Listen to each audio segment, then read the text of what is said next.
Baconators, mount up. What's up? It's Rob Cressy, founder and editor-in-chief of Bacon Sports, and it's time for episode 7 of Bacon Shorts by Bacon Sports.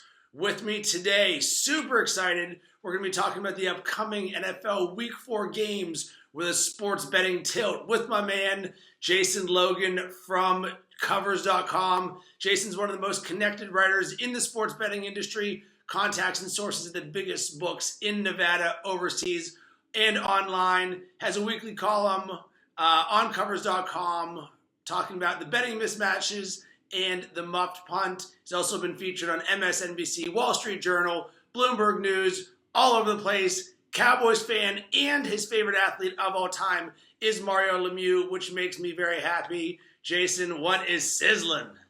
Oh, not much. It's still pretty early here, but yeah, man, I'm really excited to be here today. Cool. So I always like to start things out with a game we play called #RandomAthlete, where you can throw out any random athlete that you would like. Who would you like to start with? I'm starting with my man Joe Wolf. Love me some Joe Wolf. UNC guy, played for 7, 8 different NBA teams. I think he's an assistant with the Nets now, so he's kind of like a broke ass Kurt Rambis. He's not that hustle guy that turned into a great coach, but. Man, yeah, Joe Wolf's my random of the day. You sure know how to talk sexy to me, don't you? Plus, he scored that mullet somewhere kind of early to mid-'90s, too. Right. I've got a card of Joe Wolf on my baseball card wallpaper as we speak. For me, my #RandomAthlete of the day is Koy Detmer. When I woke up this morning, I thought to myself, what's the first name that popped in my head? And Koy Detmer was it. Coming second would have been Commander Cody Carlson, but Koy Detmer got the call up. So another thing I like to do is talk about the sports birthdays of today, and we're shooting this on Friday, October 2nd at 8:30 in the morning Central Time. Celebrating a birthday today, Jaguars rookie TJ Yeldon and former Washington Redskins quarterback Mark Rippon. I still remember watching him in the Super Bowl. Right? Nice. So, we're hopefully going to be doing this on a recurring basis. It's going to be super fun. As I mentioned, breaking down the games for NFL Week 4 from a sports betting angle where Jason knows his stuff. This week, not the sexiest slate of games, but something that is sexy is teams that started 3-0 so far this year. So, Jason, from a betting standpoint, which 3-0 teams do you think are for real? You got to look at the Patriots. Obviously, they are just rolling through teams. This is a championship caliber team that they went ahead and gave incentive to put it on other teams. Just, the whole Deflategate thing and the Tom Brady suspension and, the way that they've just put teams against the wall right now. You saw what they did to the poor Jags last weekend. So, the Patriots are just rolling, and I think they're a team that, it's not going to matter how many points that the odds makers, want to give the other side. You've got to take the Pats right now. I think you got to kind of be cautious of Denver. Denver's been, they haven't been the most impressive team up to Denver standards, but they're still winning. They're still covering. They've got a tough schedule coming up where they've got a lot of road games. They've got Green Bay after a bye. They've got Indy on the road. So that'll be kind of one of these teams where when they finally meet some serious competition, and especially playing so many road games this early in the season too, that's one of those things where you really want to keep an eye on those games and see how they fare. So Denver is such an interesting thing because obviously Peyton Manning being polarizing. What's wrong with Peyton Manning? And as we said, or we talked about yesterday, so the Broncos are 3-0 against the spread and straight up. Yet everyone's like, why is the sky falling? Just because they're not doing it like the Patriots beating the Jaguars by 150. These wins are wins, and that's what matters most, especially considering I'm a wounded deer right now. Being a Steelers fan, I am just devastated at what happened last night. But take this for the Broncos. The Broncos are winning those games, and that's what's most important. So, but as a sports bettor, do you think there is, in terms of perception from the public, could there be value in Denver because everyone assumes they're not nearly as good, but there is a good defense, and have we seen the best of this Denver team so far? I think if there was any value, it's already dried up. It's gone. You would have been, they came out and played well that last game. You've got Gary Kubiak and Peyton Manning, who are two kind of very different offensive personalities, and they're starting to find their ground. I remember watching that first game, and I just thought in my head, somewhere Gary Kubiak and Peyton Manning are screaming at each other in a hallway at halftime. But you can see that they're running this pistol offense now, and it's not quite Kubiak's offense, and it's not quite where Peyton Manning wants to be in the shotgun. It's kind of a happy medium, and they're going to find their rhythm, and especially once they get that running game going. That's one thing that they really haven't had. C.J. Anderson's just been a total bust. My poor 10-year-old has him in fantasy, and he just cries to sleep every night about C.J. Anderson and how terrible he's been this year. But I think if there was any value with declining 3-0 team, it's gone. They're only going to get better, and especially as they play some of these better teams, the Green Bays, Indianapolis, who is still a good team, whether they're 1-2 right now, and that's going to be a big game, and you're going to get the usual fairly tight spreads with those. The odds makers know what they're doing. So right now, which 3-0 team do you like better, the Packers or the Arizona Cardinals, who have become the darling of everybody in the NFL because Carson Palmer is healthy, they look good, got the good defense? Which of those teams do you like better? I like the Packers better. Arizona's went out and they've just kind of clubbed some terrible teams. They've been putting it on the poor Niners there last week. They really haven't met that tough force yet. Green Bay's played Seattle, and then last week too. I mean, Rodgers was just outstanding. It was one of his better performances. This is a guy that has lost his top weapon, but he's making all-stars out of guys like James Jones. So I like the Packers right now. Can you believe that? Aaron Rodgers has James Jones as one of the leaders in the NFL in touchdown receptions. James Jones from the scrap heap, that is. Yeah, I mean, he wasn't even on a roster there until Jordy Nelson gets hurt, and then Randall Cobb hasn't even been 100% either, and Devontae Adams has been hurt too. So I mean, it's just a guy like Rodgers making everyone around him better. Yeah, for sure. So let's talk about some of the unsexy 3-0 teams. And for me, keeping it in the AFC North, the Cincinnati Bengals, this seems like business as usual for them. As a Steelers fan, I'm always tracking the Bengals. And the issue with the Bengals is never the regular season. It's always playoff Andy Dalton. So I'm not surprised in the least bit that the Bengals are 3-0. But moving forward, what do you think about this team, especially considering right now they're having an issue with their running game? Jeremy Hill has some fumbling issues, looks tentative. That gives some more run for Gio Bernard, who is good. If this Bengals offense were to figure out the running game, watch out. Yeah, I think, you had such a big week from A.J. Green last week, and that was the game that everyone was kind of waiting for, especially, people that have him in fantasy, and Bengals fans have kind of been waiting for A.J. Green to pick back up, and he hasn't had that, even going back to last season. He didn't really have dominant performances. But once they get this passing game going, I mean, that makes defenses have to spread themselves over, and it opens things up for Hill and Bernard on those handoffs and short catches in the flat. So I think getting A.J. Green going is just as important to the running game as blocking up front and getting those open looks and open spaces. Okay, in terms of your confidence betting on these teams moving forward, rank them: Bengals, Panthers, Falcons. All three teams 3-0. What is your confidence in those three? I think I'm actually going to stick to your thing there. Your Bengals, Panthers, and Falcons. The Bengals kind of look like the AFC version of the Cardinals right now. They've got good defense. Their offense is clicking, and they've got kind of all the gears working at once. And early on in the season, it looks really good. The Panthers, they've actually played really well considering that they lost a guy like Travis Benjamin, who a lot of people were really high on heading into the season. They lose him to a knee injury. They don't really have a go-to receiver outside of Greg Olsen. And then that defense, they just went and added your boy from Chicago there. So Jared Allen, yeah. Yeah, Jared Allen. So it's, they just get better, and Kuechly's going to be coming back. So that's going to be a pretty impressive defense. And then they also play in that NFC South, which you just don't know, what you're going to get out of there. The Falcons have beat up on NFC East teams. They beat up on a skeleton crew in Dallas. They beat up on a Eagles team trying to figure itself out that may not be as good as everyone hypes it up to be. And they went out and beat up on the Giants, who just can't manage a game. So I'm not really sold on the Falcons being 3-0. They made some good halftime adjustments against the Cowboys, but they were playing against an offense that was, pretty limited to what they could do play-wise with Brandon Weeden under center. Tony Romo's there, Des Bryant's there. It's a completely different game. I think I still have to wean myself off of Mike Smith being the coach there.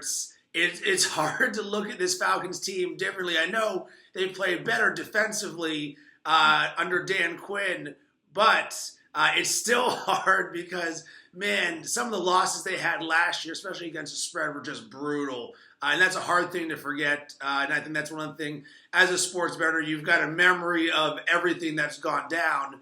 And that's the hardest thing for me is I have a hard time trusting the Falcons because I see them more as an offensive team. I'm not even really high on their running game despite Devontae Freeman's 3-touchdown game.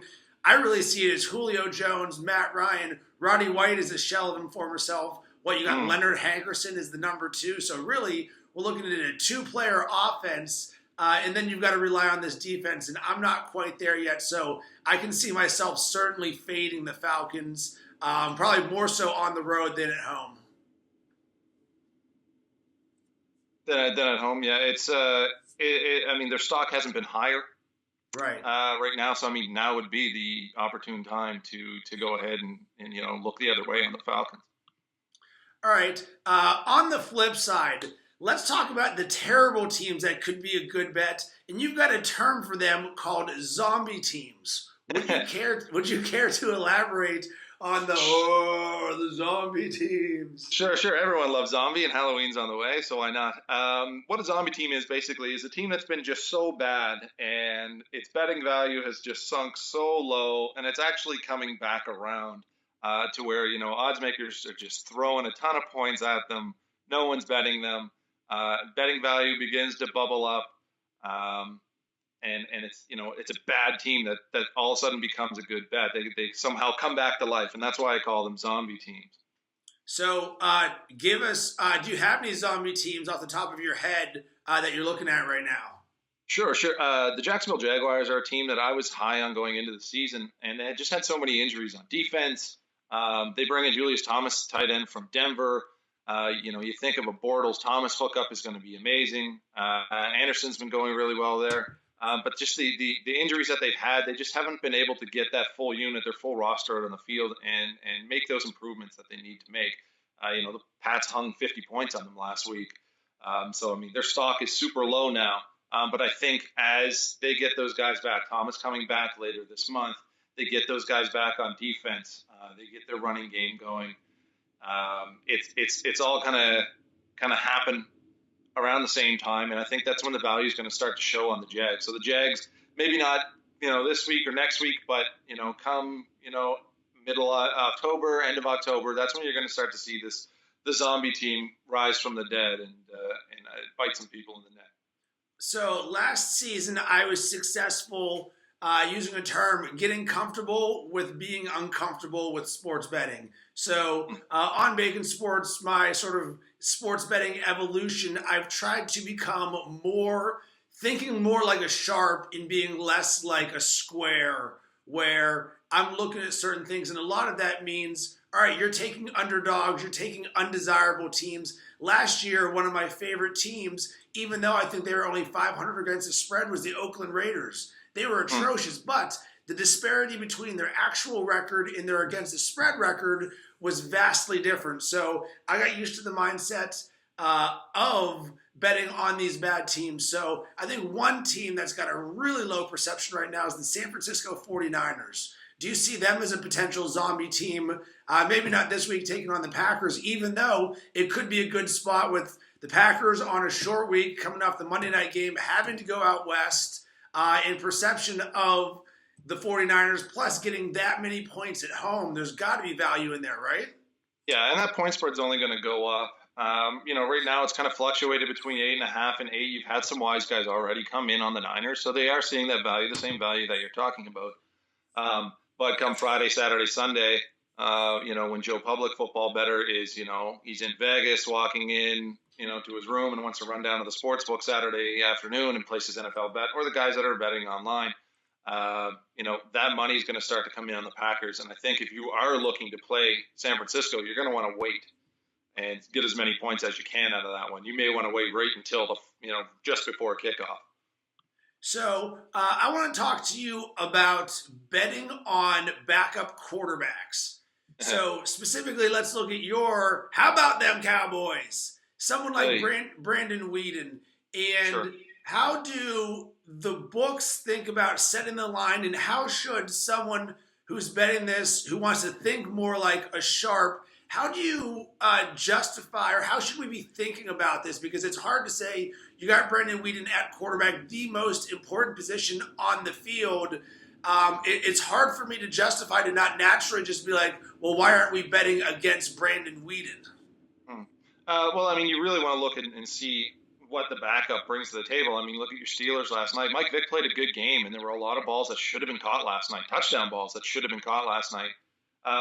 Vic brings, even though he is 35 years old and doesn't quite have the same zip that he had before, he can still run. He's still the fastest quarterback in the league, pretty much, and he's got an amazing arm. So I mean, he brings some to the table. Is he Ben Roethlisberger? No. Does he? Is he that steady presence? No. But he brings something to the table. With a guy like Whedon, I mean, you're looking and saying, okay, what can he do outside of what Romo can do? And are there any kind of pluses that he brings to the table? And if you look at that Atlanta game, they kind of showed their hand early on in the game. He threw a lot of underneath routes. He wasn't comfortable throwing it deep. He made some bad decisions, throwing across his body, terrible interception that really took the win. That was kind of the turning point for the game for me, is that he just threw a terrible pick. He didn't find any outside receivers during the game. He just kind of kept it all dink and dunk, and Atlanta made adjustments, and that's why they came back so hard in the second half. So when you're looking at these backup quarterbacks coming in, you got to say, okay, how much of a difference is it from the original guy? So was it McCown in Cleveland? Yep. He gets a helicopter concussion, and they bring in Johnny Football. Okay, what can Johnny Football do that McCown doesn't? And there's differences there, but they're not that much of a difference. So odds makers aren't going to adjust from McCown to Manziel, even though the public may say, oh, Johnny Football's in, and maybe run the Browns line up a little bit. But as far as the odds makers' perspective go, I mean, you look at a guy like Romo, who is a great quarterback. He's a clutch quarterback, no matter what you've seen in the past.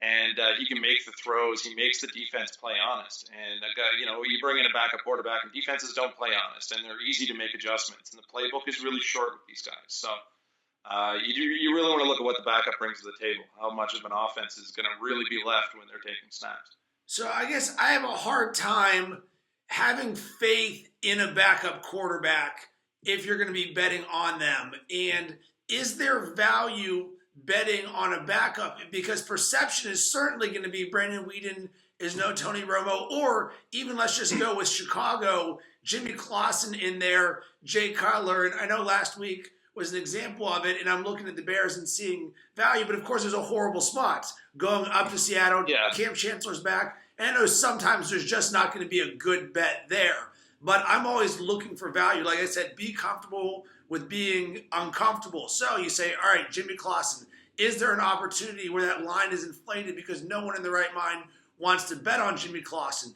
Is it more you have to see which backup quarterback may be less error prone? Because I think that's where they may have the biggest opportunities to hurt you from a point spread perspective. Like Michael Vick yesterday, no turnovers. And for me, that was the biggest takeaway is Michael Vick going to be turning the ball over, because that's what's really going to affect you. Whereas if he's more of a game manager, hey, maybe the rest of the team let you down and didn't cover, but it wasn't Michael Vick's fault. So take someone like Jimmy Clausen as an example. How are you supposed to conceptualize how to deal with someone like him? Sometimes you just have to sit back and watch. Right. Just because the odds are on the board doesn't mean you need to bet that game. So if you've got an injury to a quarterback that's a substantial injury, so let's go back to Romo's case. He's not going to be back until like week 9, week 10, if that.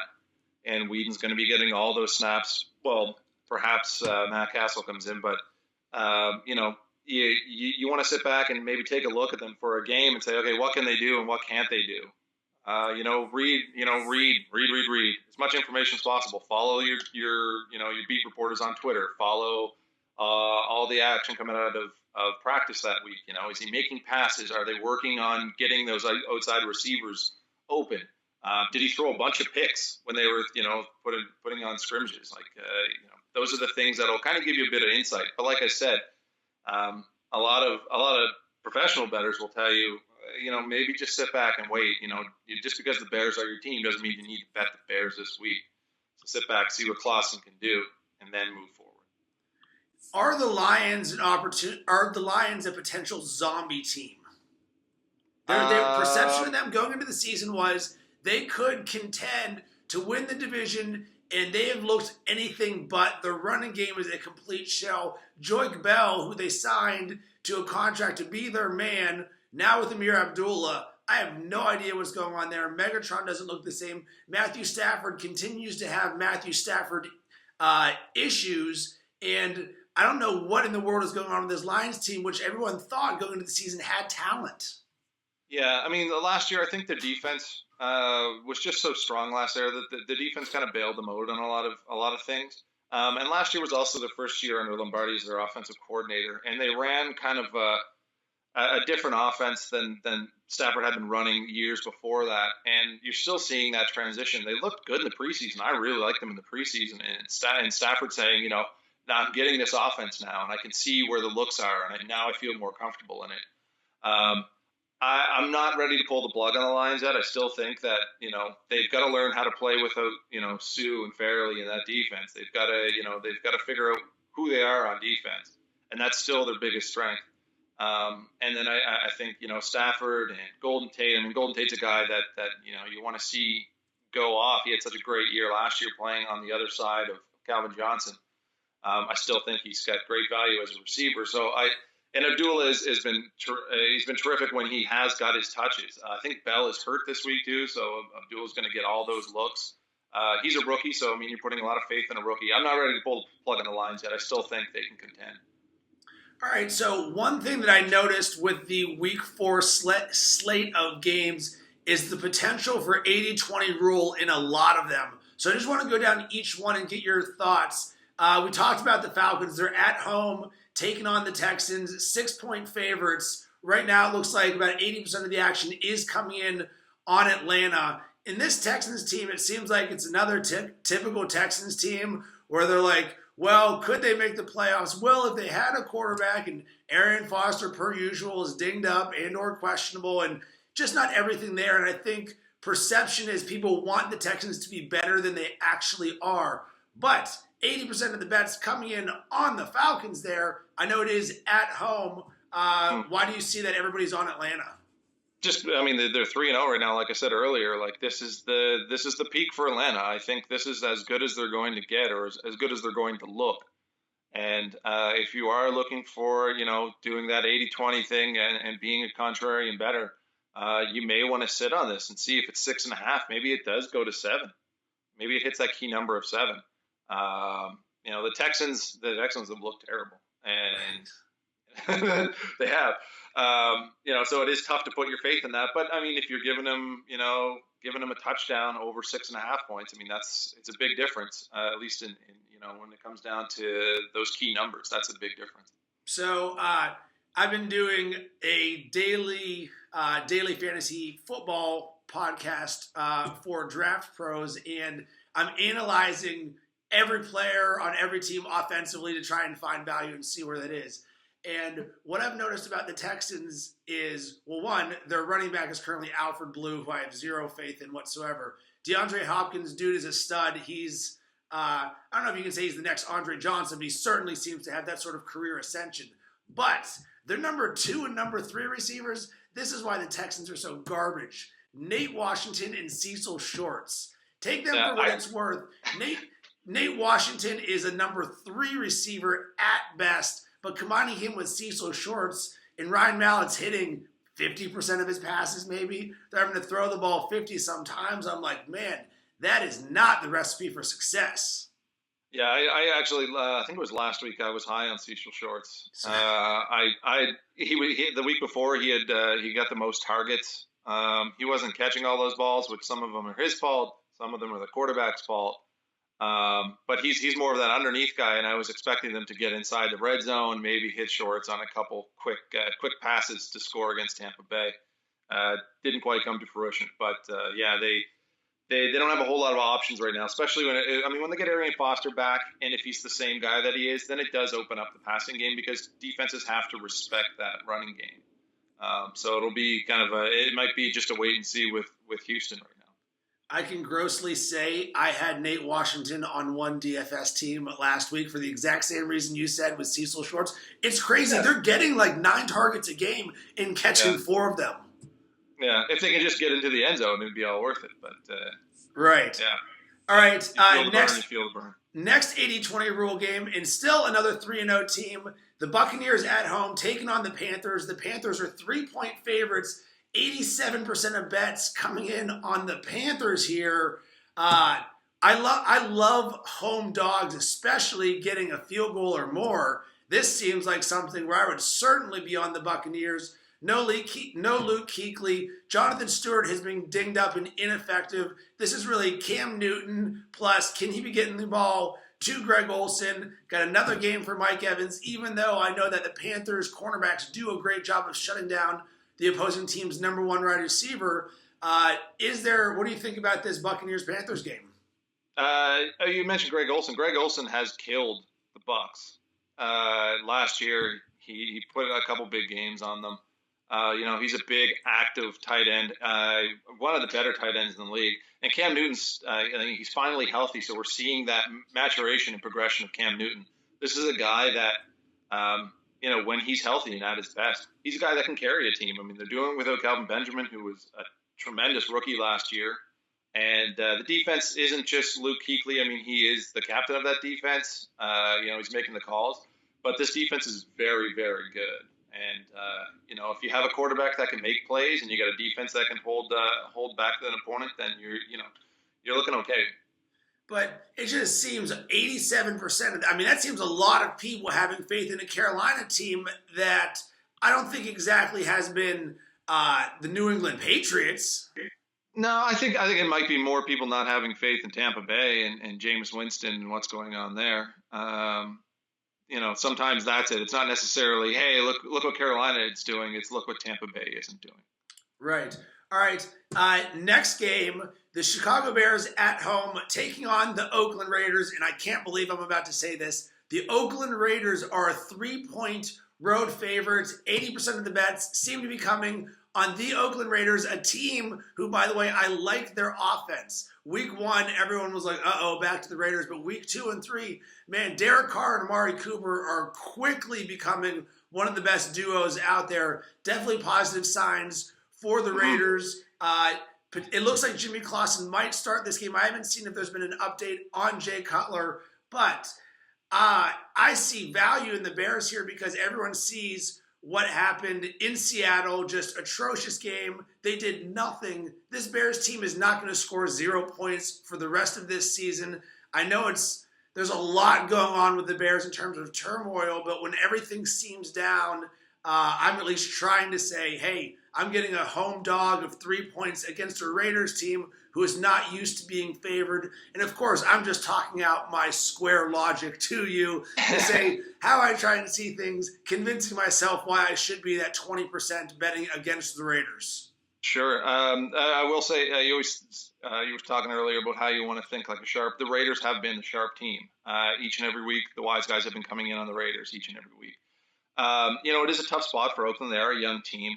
And, they've had to travel twice now. I think this is back-to-back road games for them going east. And it is a tough spot for them. But, they really got a good thing going. They've got the AC/DC connection, the Carr to Cooper connection. They've got Latavius Murray, to me, has been just the workhorse in all of this right now. So they've really jumped on his back. And he's made, like I said, having a good running game will make defenses play you honest.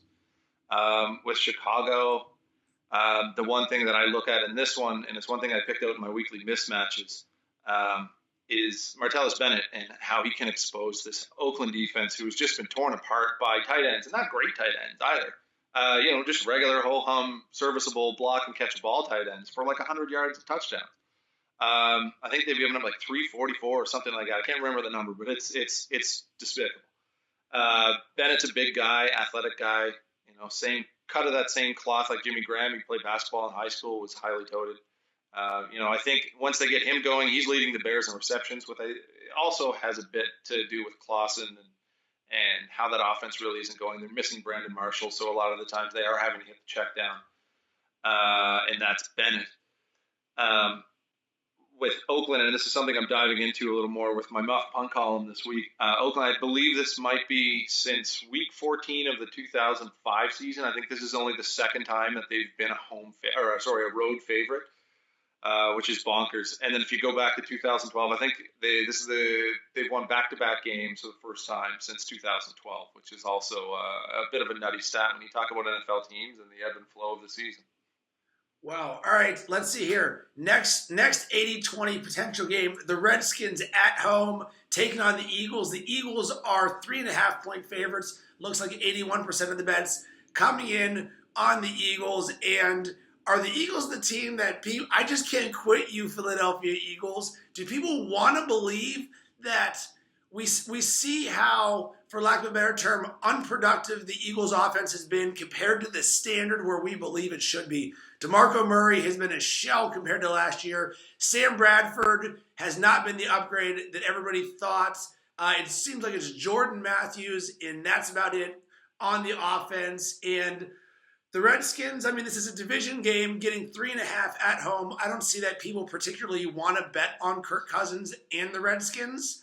They seem to be pretty inconsistent as well. And I think that you can see a scenario, or at least public-wise, the Eagles are going to come in and blow them out.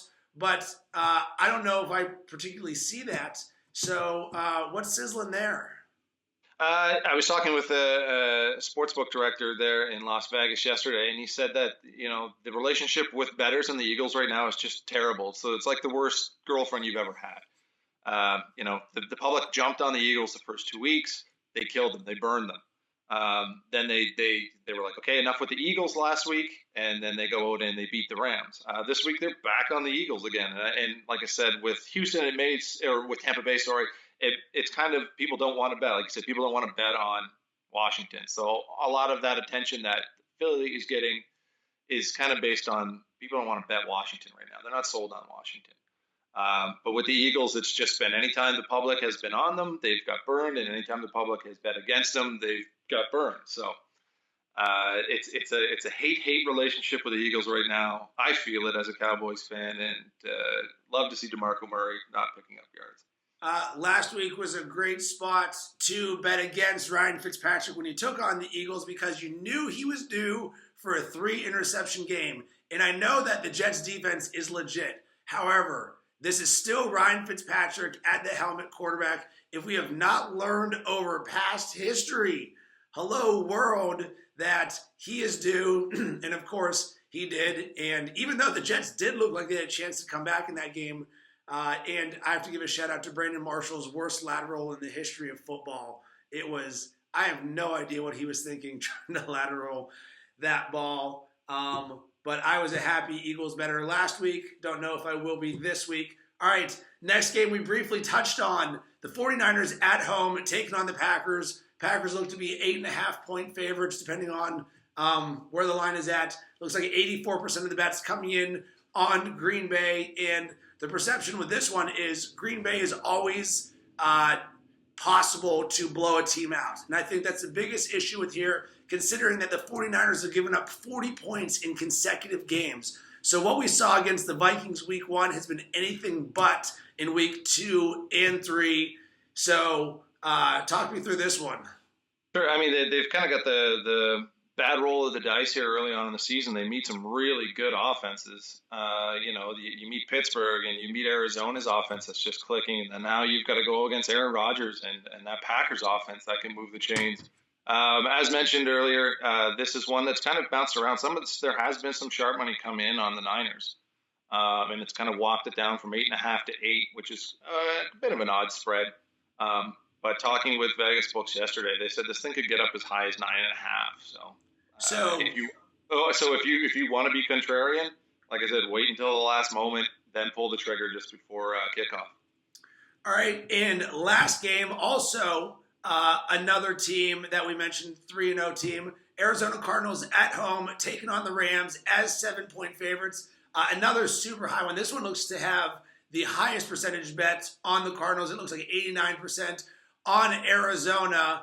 Carson Palmer is healthy, and that's the number one thing why this Arizona team is doing better. Resurgence of Larry Fitzgerald's career because he doesn't have Ryan Lindley throwing him the ball. The defense is ball hawking, looking good. The Rams' offense is atrocious. Watching them not win that game against Pittsburgh last week, Nick Foles threw one of the worst interceptions I've seen in a long time.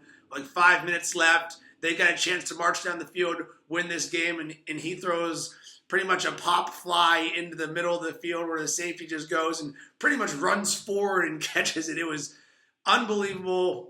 Todd Gurley is back, so we'll start to get a little bit more love for him. But offensively, I just don't see them there. And then defensively, they were supposed to be potentially one of the best defenses in all of football. And I think they've almost mimicked the defense of the Miami Dolphins. I was impressed very much with the Rams defense against Pittsburgh. Le'Veon Bell didn't get the running room that you would think he would. It was a stout defense. Aaron Donald balling hard.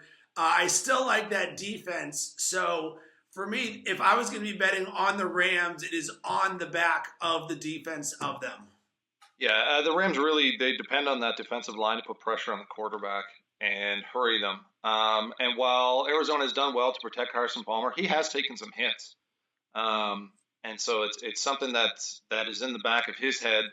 This is a team, they're going to have to play twice. But with, like you said, with the Rams offense the way it is, and if he's going to start, Foles is going to start just, throwing careless passes. This is an Arizona defense that's going to make you pay for them. You saw it last week. I mean, geez, I turned the game on and it was 2 minutes in, it was 14-0 already. Right. What happened? And luckily, in daily fantasy, I had the Arizona defense. So, nice. But yeah, I mean, this is a game that is really going to be won by the defense. Can the defensive line for the Rams put pressure on Carson Palmer, rush him? Maybe not be able to find Larry Fitzgerald, maybe shorten up those passes. And then is the defense for Arizona going to be able to capitalize on the Rams' mistakes? So that's what I see. It's going to be a defensive struggle. If they can get pressure on Carson Palmer, it keeps it a lot closer. This is a game too that just saw immediate action. The second the cards hit the board, everybody was betting them. So I believe it's Publix and Sharp all over this game right now. The Sharp guys may be waiting to see how high this line goes, and then jumping back on the Rams. It may just kind of be a slow play from them, but that's the way it's been right now. It's just been a flood of action on Arizona. The Sharps and the Public on the same site is not a good recipe for the books. No, they're not always happy with those ones. No. All right. So because of the insight you have into the world of sports betting, we're going to get to the next thing, which I'm super excited about. Your prop pick of the week, where we're going to talk about some props in here. So I will let you take this one and go with it. I was, combing the board there last night, and one that I really like is taking the first half under in Cleveland at San Diego, which I believe is 22.5 points. San Diego's been a slow starter this year. They've got a ton of injuries on the offensive line. The running game really hasn't had the traction there, and the pass protection hasn't been great. Cleveland's not an offensive juggernaut, and they're not going to come out and score a bunch of points. So I do really like the under 22.5 in the San Diego and Cleveland game. Nice. First half under, basically. Man, nothing like getting those first half under action. Love them. Like, it gets it out of the way, right? There you go. You're done for the day. You can put your feet up once that one cashes. Does this seem like it's just your typical Chargers team where heading into the last week of the season, they're going to be sitting at, let's call it 8-7 or something, where they need to win a game to potentially get a wild card berth, where sometimes we see really good Phil Rivers where he and Keenan Allen go together for 15 catches, 100 and some yards and some touchdowns. Other games you'll see them where you're just like they could lose a game like this and you're like, what in the world is wrong with this Chargers team? And then they'll go and beat the Broncos on the road or something. Yeah, I have a love-hate relationship with Keenan Allen. I got him on my season-long fantasy, and it seems every time I start him, he does squat, and every time that I sit him, he blows up for a huge game last week. I think things are going to change when you get Antonio Gates back. This guy is still one of the top 5 tight ends in the league. He's expected back next week. He's a game changer, and he's Phillip Rivers. He's his go-to guy in the red zone. He's his safety blanket. So I think once they get him back, it's going to free up the passing game a little more. They got to get, I believe, Jacoby Jones is their returner. He's been hurt, so they really don't have. They haven't. And the crazy stat is they have 0 punt return yards on the year. 0. It's goose eggs. I think they called like 5 fair catches. They had a fumble on a punt return. So their special teams is a mess. So even their starting field position right now is bad. They're not getting those extra yards on returns. But, they get him back. They get him healthy. They get the offensive line healthy. They get Gates back. I think you're going to see it start clicking. Melvin Gordon's a little cannonball. He can get running. I'm not, like I said with the Lions, I'm not pulling the plug on the Chargers either. Someone give Tim Dwight a call. He can get up there and help them special teams. All right, next thing. So who are the sharps betting this week? I always find it's useful for me when I'm trolling Twitter through the week, early week, or Wednesday, Thursday, Friday, but then especially Sunday, you really see some late action in terms of Twitter on the feeds starting at 10 a.m. Central Time until the games start. So right now with us shooting this on Friday at 9 a.m., there's going to be a little bit of a buffer there. So who are the sharps on this week? Well, if you are looking to track sharp action, that's usually the first action through the door. And a lot of the times at some sports books, especially the online, the offshore guys, you don't even see the sharp action. They've bet a different line than what you're seeing. So the sharp action is usually the first early week action. You'll get it late where they wait for teams to pump up and then they buy back on the other side. But right now, as mentioned, the Raiders they're just consistently a sharp team right now. People do like the Raiders. And the other one is Cleveland. Cleveland, as mentioned, they're going to San Diego. San Diego has a ton of injuries right now on the offensive line. The offense really isn't clicking. They've been slow out of the gates with their offense. And they're giving 7.5 points to the Browns, which just seems kind of far beyond the Bolts' reach right now. I don't see their offense being able to cover 7.5. So and the Sharps agree. Oftentimes when I see who the sharps play, sometimes what I'll do, I understand that we're always looking for the best number and that there's key numbers that you don't want to go off of that are going to make a bet not as attractive. However, if you find something where a line, like you said, the Cleveland line was 7.5, right? Last I checked, yeah, it could be different depending on where you're playing. So 7.5 is what even at 7, is it still, from a public standpoint, I would rather be on the right team that they have, even if maybe I'm losing the point of value, assuming it doesn't cross a key number where it goes from 7.5 to 6.5. As someone who's sort of playing from behind, who's not as sharp as where they are, where they're getting the best number and everything, is there something to thinking like that where you're like, well, at least I want to be on the same side as them because over time, maybe over time you are going to lose that 1 to 1.5 to 2 point difference where games do fall. But I still like being on the same side that they are on for the perception. I know they're playing the number. I get how they're doing it. They're all about value. But for a Joe Public like myself or a lot of the people who might be listening to this, is that something that we can take where we say, hey, as long as you're not crossing a key number there, is that something where the bet still might be attractive? Take a look at last night's game for an example of that. You had Baltimore open at -2.5, and sharp guys, they take that right away, and a lot of people took that right away, and it wasn't at 2.5 for long. Lines went up like Sunday night. Some books, it was late Sunday night, and they were already on 3. So if you got that 2.5 last night, you won. Baltimore comes back, overtime, kicks that field goal.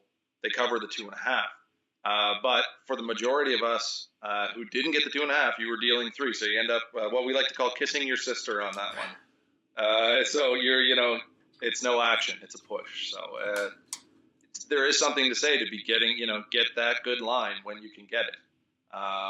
As far as being on the right side, covers were, the winning side, the covering side. That's the right side to be on. Not always that easy to differentiate which one from the other. So. What game are the books sweating the most this week? And I have an idea. I know which one you're going to say. The Bears game, they are sweating the Bears game because of the Raiders, like that sharp action on the Raiders. Um, and they know that come, Saturday, come Sunday, there's nothing to like about the Bears right now, whether it is Cutler or Clausen. So they expect the public to come back and be on the Raiders as well.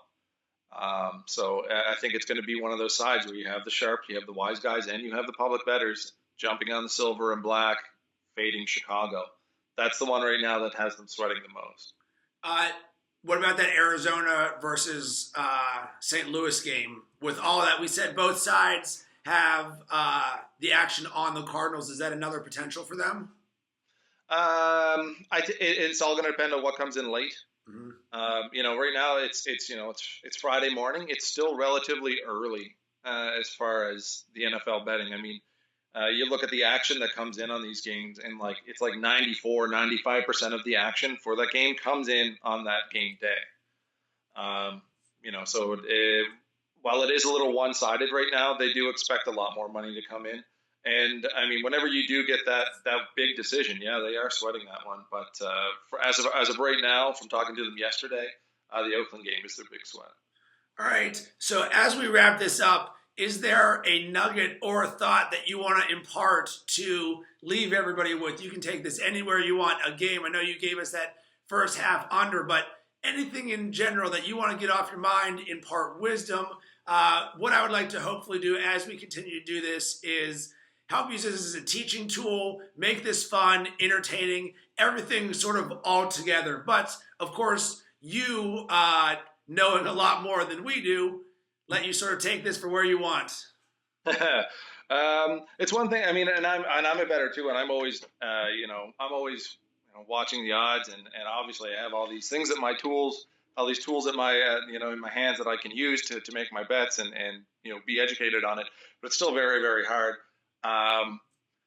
It's not that early into the season anymore. It's week 4.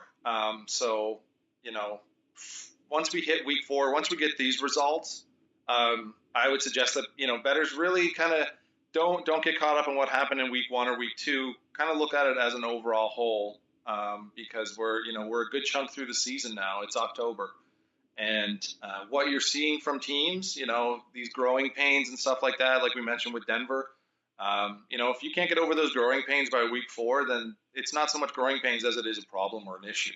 So once we hit the week 4 mark, don't be afraid to say, okay, this team is bad or this team is good.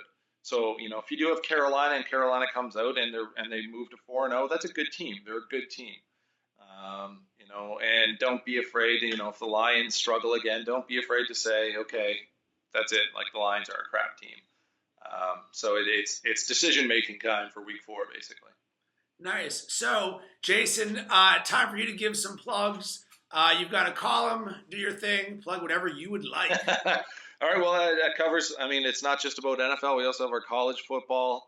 Joe Fortenbaugh, he's going to have his college cram session column. We're always talking to the books, whether it be the offshore guys, the Nevada guys. They're there. They're giving us info, so follow us on Twitter at Covers. We'll have action on info on all the top 25 games. We'll have our game of the day on the biggest game. I'm not sure which one we're going with tomorrow. As far as NFL, I have my columns up, my NFL mismatches right now. It's where I kind of pick 4 different games and pick out some mismatches that could have a huge impact on the betting result for that game. I also have my Muff Punk column, which I'm going to be working on once we're done here. It's a fun take. I'll have some stuff on the Raiders.